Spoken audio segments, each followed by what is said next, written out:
আজকে সকালটা আমি শুরু করছি হচ্ছে হোটেল থেকে। এটা হচ্ছে রাঁচির হোটেল, দেখতেই পাচ্ছ। আর এটা হচ্ছে ব্যালকনি আর কি, রাঁচির হোটেলের ব্যালকনি। আমরা আছি হোটেলের সোয়ার্নে। আর এই যে দেখো ব্যালকনি থেকে ভিউটা এরকম লাগছে। এই যে হোটেল জান্তা, এর অপোজিটেই আছে হোটেল সোয়ান। আর এটা সামনে ব্যালকনি, সামনে রাস্তাটা যেটা আছে সেটা প্রপারলি দেখা যায়। যে দেখো নিচে বাইকটা ওরা বের করেছে। এবার ব্যাগটা প্যাকিং করবে, ব্যাগ প্যাকিং করে আমরা বেরিয়ে যাব। এই গলিটাতে প্রচুর হোটেল আছে। এই যে দেখো এপাশেও যদি দেখাও তাহলেও দেখতে পাবে হোটেল, উল্টো দিকেও হোটেল। আর এপাশেও যদি যে কটা মানে লেনটাতে যা আছে, যে কটা প্রপার্টি আছে সব কটাই হোটেল। এটা হচ্ছে রুমের অবস্থা। এখানটাতে হচ্ছে তোমার একটা গ্লাস ফিনিশ ওয়াল আছে। এখান দিয়ে তুমি এদিকে ভিউ পাবে। এদিকে ভিউ আহামরি কিছু নয়, এখানে একটা বিল্ডিংয়ের পাশটা আর কি, বুঝতেই পারছো এখানে আছে। আর এই দিকের ওয়ালটাও তোমার সেম ওয়েতে ইয়ে দেওয়া, গ্লাসের আর কি। এদিকটাও গ্লাসের, এদিকটা নোংরা আছে। যাই হোক, এখানে একটা এরকম আয়না আছে, চেয়ার আছে, টেবিল আছে, দুটো চেয়ার আছে, টেবিল আছে। এখানে একটা 3 সিটার সোফা আছে, আর একটা বেড আছে, বালিশ কম্বল যা দেওয়ার আছে। আমি একটু দূর থেকে দেখিয়ে দিচ্ছি তোমাদের। অন স্পট বুক করা যায়। এখানে প্রচুর হোটেল আছে, কোনো হোটেলে ক্রাইসিস হবে তোমাদের বলে আমার মনে হয় না।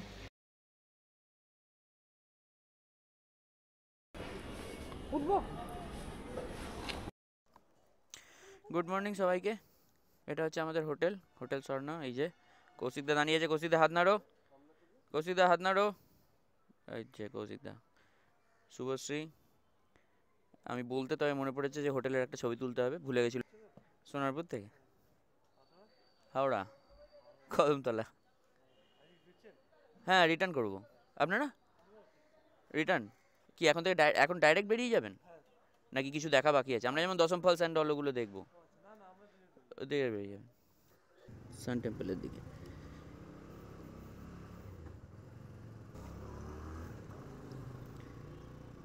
চলো, এইটা হচ্ছে রাঁচি শহর। এখানে ডান দিকে স্টেশন রোড। এটা বেসিক্যালি তেলও হাফ ট্যাঙ্ক রয়েছে, কাজে কোনো অসুবিধা নেই। তা বলবি তো, আমি তো বলছি এখানে একটা বাঁদিক আছে, আমি জানি। এবার কোন দিকে?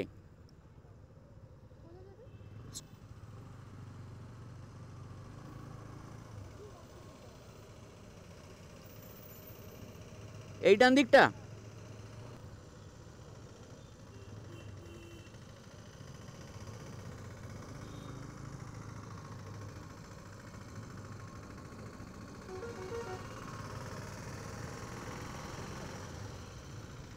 চলো, সিটির মধ্যে এত এদিক ওদিক টার্ন নিতে হয় না, সেই কারণে আমাদেরকে এই প্রবলেমটা হয়।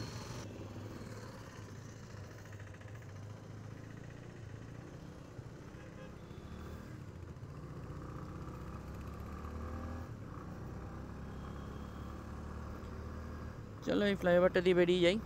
আমরা আমাদের হোটেলের ওখানে দেখেছিলাম একটা বিশাল বড় এদের ব্রিজ তৈরি হচ্ছে, ওভার ব্রিজ। মেবি গোটা সিটিটাকে বাইপাস করবে সে ব্রিজটা। তো খুবই সুন্দর। আর এমনিতে শহরটা খুবই ভালো। আমি কালকে ড্রাইভারটাকে জিজ্ঞাসা করলাম যে ধোনির বাড়ি কোন দিকে। ধোনির বাড়ি যেদিকে, আমরা তার আগের দিন প্রথম যেদিন এসেছিলাম সেদিনকে যখন রাঁচি টাচ আপ করে আমরা রাজরাপ্পার দিকে গেছিলাম, তখন ওই রাঁচি রিং রোড ওইখান দিয়ে টাচ করে বেরিয়ে গেছিলাম। তো ওই রিং রোড দিয়ে সোজা গেলেই ধোনির বাড়ি ছিল, ওই সাইডেই। মানে ধোনির বাড়িটা অ্যাকচুয়ালি একটু আউটস্কার্টে। আমরা সিটির জ্যামটা থেকে পিছন দিকের একটা রাস্তায় ঢুকে গেছি, যেখান দিয়ে আমরা এই একটু ফাঁকা পাবো আর চলে যাবো। আর 5-5.5 কিলোমিটার মতন বাকি আছে।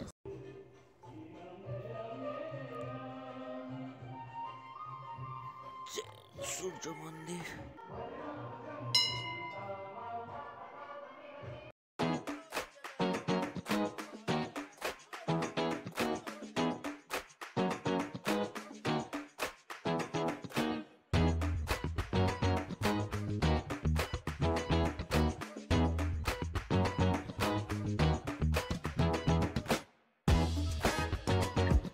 হয়ে গেছে, ওর বাইকে একটুখানি প্রবলেম হচ্ছিল, সেটাও সারানো হয়ে গেছে। গ্যারেজে গিয়ে একবার চেঞ্জ ওটা দেখে আসলো আর কি।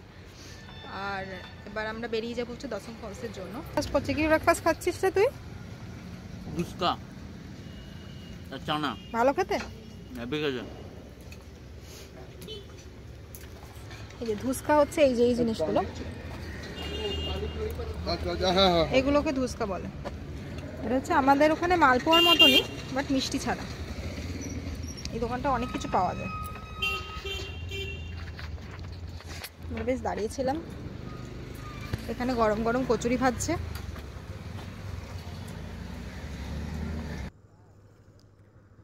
হ্যাঁ, তো চলো, আমাদের ব্রেকফাস্ট করা হয়ে গেছে। ধুসকা খেয়েছি আমরা, ধুসকা এখানকার লোকাল ফুড, বেশ ভালো খেতে। দুটো করে খেতেই মোটামুটি পেটটা ভর্তি হয়ে গেল। তো খেয়ে আমরা এবার বেরিয়ে যাচ্ছি দশম ফলসের দিকে। প্রথমে আমরা দশম ফলসের দিকে যাব। তো চলো, আমরা রাঁচি রিং রোডটা মিস করে গেছিলাম, তো সেই জন্য আরও এগিয়ে এসে একটা ওভারব্রিজ দিয়ে ঘুরে ওর প্যারালাল একটা সাইডের লেন দিয়ে আমরা আবার যাচ্ছি, মানে সাইডের আর একটা রাস্তা দিয়ে। এটাতে হয়তো 2-3 কিলোমিটার এদিক ওদিক হতে পারে ম্যাক্সিমাম।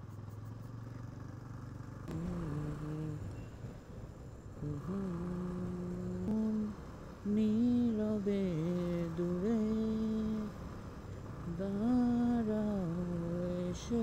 असम জলপ্রপাত 29।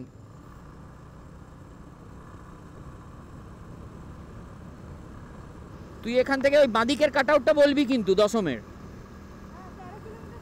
13 কিলোমিটার দূরে, রাইট। পরশু দিনকে আমরা এই রাস্তা দিয়ে এসেছি স্ট্রেট, আজকে ঠিক তার অপোজিটের ফুটটা ধরে আবার এগিয়ে চলে এসেছি। তো আমরা ওখানে টার্নটা একটু মিস করে গেছিলাম, আবার এইখানে চলে এলাম। এখান দিয়ে আমরা হাই রোড থেকে একটু নেমে গেলাম, এখানে দশম ওয়াটারফলসের দিকে যাচ্ছি। অনেকগুলো ওয়াটারফল আছে রে, 50-73 সব ভেতর ভেতরে অনেক আছে।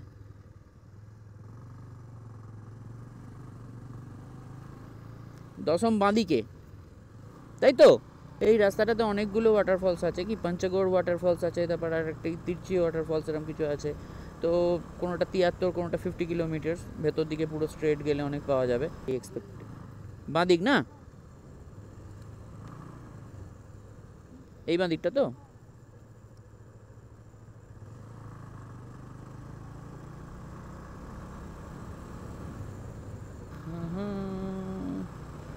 আমার পিছনে যে নেভিগেটর রয়েছে খুব ভালো নেভিগেটর, আমি মিস করে গেলেও ঠিক আমার দাঁড় করিয়ে নিয়ে যাচ্ছে। সামনে থেকে বাঁদিক বলেছে, এখনও বাঁদিকের রোডটা পাইনি, পেলে তবে বাঁদিক নিতে পারবো। এই যে দশম জলপ্রপাত।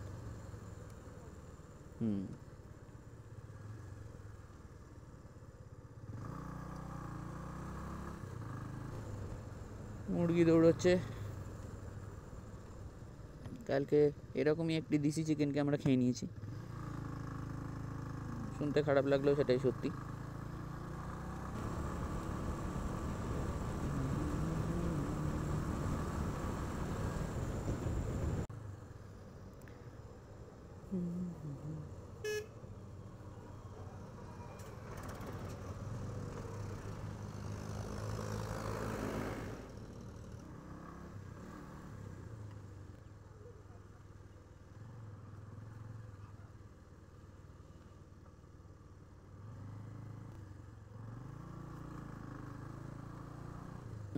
এখানে পয়সা দিতে হবে।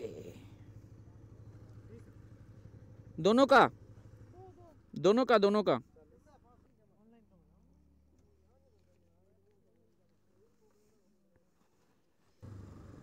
to be specific। गुड़ गुड़ गुड़ गुड़ गड़ गड़ गड़ गड़।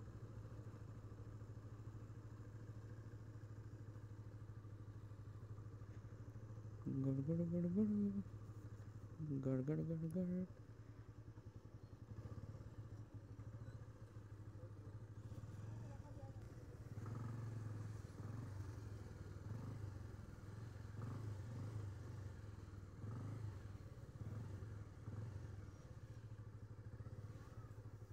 না, আমরা এখন দাঁড়িয়ে আছি দশম ফলসের সামনে।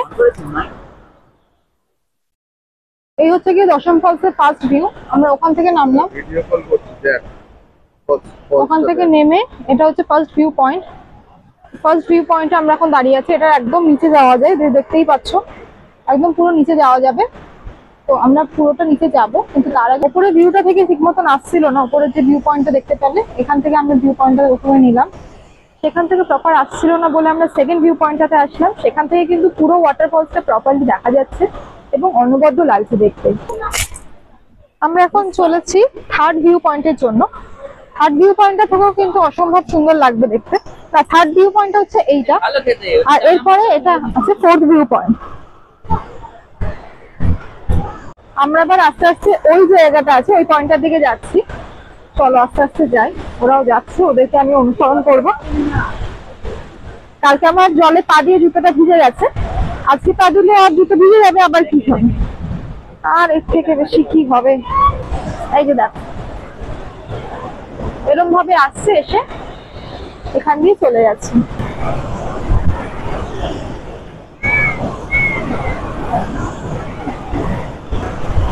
আর এটা হচ্ছে এন্ড পয়েন্ট, আমরা দশম ফলসের একদম সামনে দাঁড়িয়ে আছি।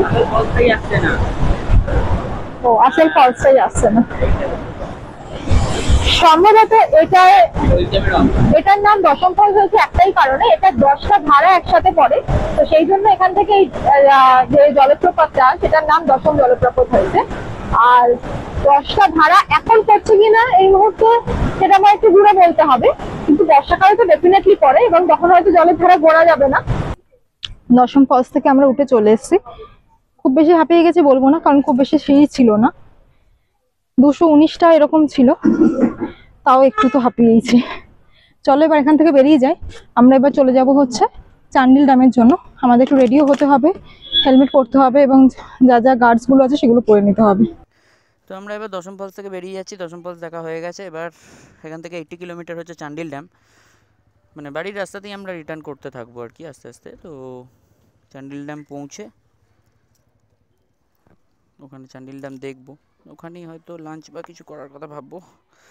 এখন বাজে হচ্ছে অনেকটা দেরি হয়ে গেছে। চলো, চান্ডিল ড্যাম থেকে বেরিয়ে গেছি, দশম ফলস থেকে বেরিয়ে গেছি। এবার ন্যাশনাল হাইওয়ে ধরে নিলাম চান্ডিল ড্যাম যাওয়ার জন্য।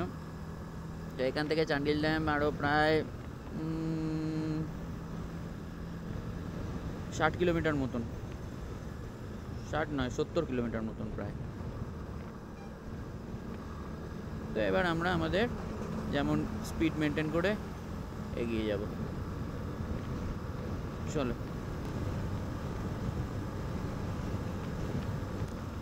এটা হচ্ছে তাইমারা ঘাটি। এই যে আমরা ঢালটাতে উঠলাম নামলাম, এই যে এটা তাইমারা ঘাটি। বাঁদিকেই বোর্ড দেখা যাচ্ছে, বাঁদিকে, এখানেই বাঁদিকে ঢুকে যেতে হবে চান্ডিল ড্যাম। এটা তো এই তো নয়,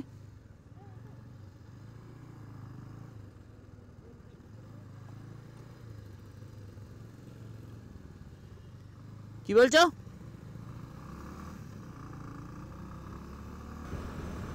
কি মজা, দৌড়ে ঝুলে পড়েছে পুরো।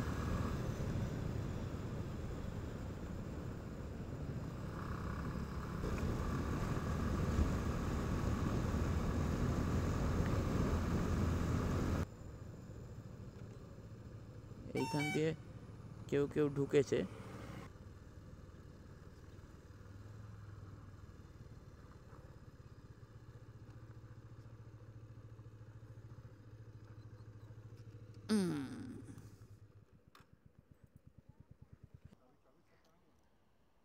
এখানে লোকজন সব পিকনিক করছে, যেহেতু জল এখানে বেশি নেই। হঠাৎ করে যদি গেটের জল খুলে দেয় এরা সবাই ভেসে চলে যাবে। এখান দিয়ে নয়, ড্যামের ওদিকে যাওয়ার রাস্তা ওদিক দিয়ে, মানে ড্যামের ওপরে যদি উঠতে হয়। তো এটা হচ্ছে এই নদীটাকে ক্রস করার জায়গা, এখানে অনেকেই চান টান করছে। হ্যাঁ, সুবর্ণরেখা নদী ক্রস করার জায়গা। এখান থেকে প্রপার ড্যামের ভিউটা আসছে, তোমরা সবাই দেখতেই পাচ্ছ এইখানে।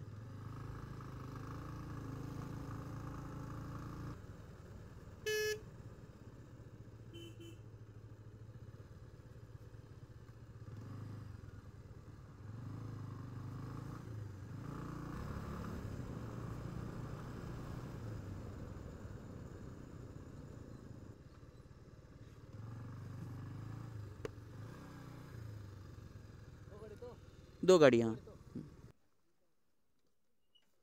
दोनों का।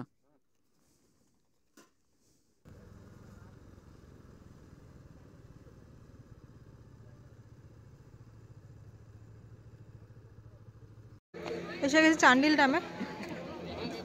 চান্ডিল ড্যামটা একবার দেখে নেব, দেখে আমরা বেরিয়ে যাবো বাড়ির জন্য। অলরেডি অনেকটা দেরি হয়ে গেছে, 2:30 মোটামুটি বাসতে চলছে। অর্ধেক রাস্তাও আমরা কভার করিনি, তো আমাদের এখন খুব তাড়াতাড়ি যেতে হবে, বেরোতে হবে। আমরা এখন এই চান্ডিল ড্যামের এই ভিউর সাথে বসে বসে খাবো। টেবিল অলরেডি নিয়ে নিয়েছি, আর এটা হচ্ছে চান্ডিল ড্যামের ভিউ। তো একটু দুপুরের লাঞ্চটা কমপ্লিট করে নিই উইথ ভিউ, কি বলো? একদম একদম। না, দুপুরে লাঞ্চ কমপ্লিট করে নেবো, রাস্তায় কোনো তাহলে ধাবা ফাবা খোঁজার দরকার থাকবে না, একদম একদম স্ট্রেট বেরোতে পারবো। আর বাকি রয়েছে হচ্ছে 250 কিলোমিটার। বাহ, তাহলে আমরা মোটামুটি আশা করতে পারি যে নয়, টোটাল 300 কিলোমিটার, 8টার মধ্যে, কিলোমিটার 7টা 8টার মধ্যে ঢুকে যাবো আশা করছি। 8টার সময় বাড়ি ঢুকে যাওয়া উচিত, 8টার মধ্যে আমাদের বাড়ি ঢুকে যাওয়া উচিত। হুম। কোলাঘাটে স্টপ দেবো কিনা বলতে পারছি না, এখনো শিওর নয়। আর আজকে আমরা অর্ডার দিয়েছি হচ্ছে সৌভিক আর কৌশিকদা অর্ডার দিয়েছে 1.5 প্লেট চিকেন চাউমিন, আর আমার তো অ্যাজ ইউজুয়াল মশালা ধোসা। তো সাউথ ইন্ডিয়ান মানুষ। হ্যাঁ, আমি সাউথ ইন্ডিয়ান মানুষ, আমি মশালা ধোসাই সব থেকে বেশি প্রেফার করি। 4 সিটার যে বোটিং সেটা কিন্তু 600, আর বোটিং এর টাইমিং হচ্ছে ম্যাক্সিমাম 5 to 6 মিনিট। হ্যাঁ, বাট পার হেডও বোট করা যায়, সেটা 150 টাকা করে। পার হেডও বোট করা যায়, সেটা 150 টাকা করে পার হেড পড়বে। চলো খাওয়াটা, এবার একটা চান্ডিল নামের এখানে আমাদের রেস্টুরেন্ট থেকে ভিউ, এই দেখো এইখানে রেস্টুরেন্ট থেকে ভিউ। চান্ডিল নাম থেকে বেরিয়ে আমরা ন্যাশনাল হাইওয়ে ধরে নিয়ে এবার আমরা বাড়ির দিকে যাব। তো এখান থেকে কোলাঘাট হচ্ছে 240 কিলোমিটার, 240 কিলোমিটার। তো যেতে অ্যাপ্রক্সিমেটলি 4.5 ঘন্টা থেকে 5 ঘন্টার কাছাকাছি তো লাগবেই। হ্যালো, আমি অনেকক্ষণ বাদে ক্যামেরা অন করলাম। তো আমরা এখন লোধাশুলি জঙ্গলের মধ্যে দিয়ে যাচ্ছি। এখন বাজে হচ্ছে 6:15-20 হবে। পুরো কুপকুপে অন্ধকার, হ্যাঁ, অস্বাভাবিক রকমের। আমরা যতটা সম্ভব না, আমরা অবভিয়াসলি দাঁড়াবো তো নাই, প্লাস যতটা সম্ভব তাড়াতাড়ি এটা ক্রস করে নেবো। এটা সাধারণত আমি রাত্রিবেলা ক্রস করতে চাই না, বাট এবারে একটু সন্ধে হয়ে গেল, রাত্রির হয়নি বাট সন্ধে হয়ে গেছে। তো এখানে সন্ধেটাই রাত্রির। এনিওয়ে, তো আমরা এগিয়ে যাচ্ছি। এখানে লোধাশুলি জঙ্গল থেকে আর খড়গপুর আরও এই 20-30 কিলোমিটার মতন হবে। এরপর আমরা রাত্রি 10টা 10:30 নাগাদ বাড়ি পৌঁছেছিলাম। রাস্তায় খুব বেশি আর দাঁড়াইনি। আমাদের এই রাঁচি ট্রিপের লাস্ট ছবিটা রইল তোমাদের জন্য। খুব শিগগিরই দেখা হচ্ছে নতুন রাস্তায় নতুন ট্রিপে। আর ভিডিওটা ভালো লাগলে লাইক, শেয়ার আর সাবস্ক্রাইব করে দিও চ্যানেলটা। টাটা।